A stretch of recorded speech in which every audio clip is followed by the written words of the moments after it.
We all pick up a guitar for our own personal reasons, but they usually fall into just a few categories. 1, we want to learn some songs we love.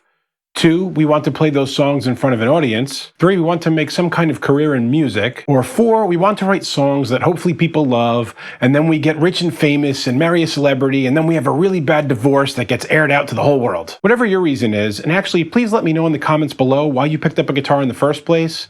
You usually start by learning some chords and maybe a couple basic scales. Maybe you work with a teacher, maybe you watch videos like this, maybe both. But as I talk to more and more people around the world who are learning guitar, I'm finding that no one is getting this one piece of advice that I think is absolutely massive to actually getting good on the instrument. And that is that you have to learn to play guitar with a cloth over the strings if you're ever going to get any good.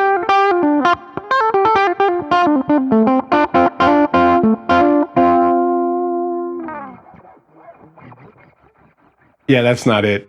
What I'm talking about was the single most important thing to my development on the instrument, and I can say with great confidence that it is the same for all my students who go down this same path. And that thing is? Drumroll, please.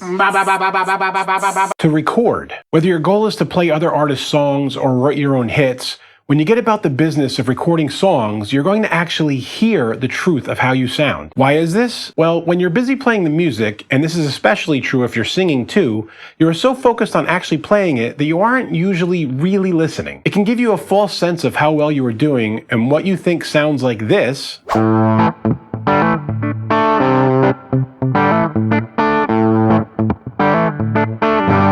actually sounds more like this.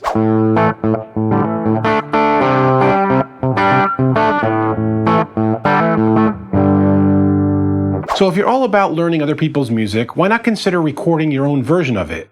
Start with just your phone if that's all you have, but you can record some great stuff pretty inexpensively these days anyway. And if you want to write and record your own music, well, I have a huge lesson about that, and we're going to post that one next Wednesday, so stick around and check that out when the time comes. You'll enjoy it. And as I always say, guys, on this channel, until next time, keep making great music.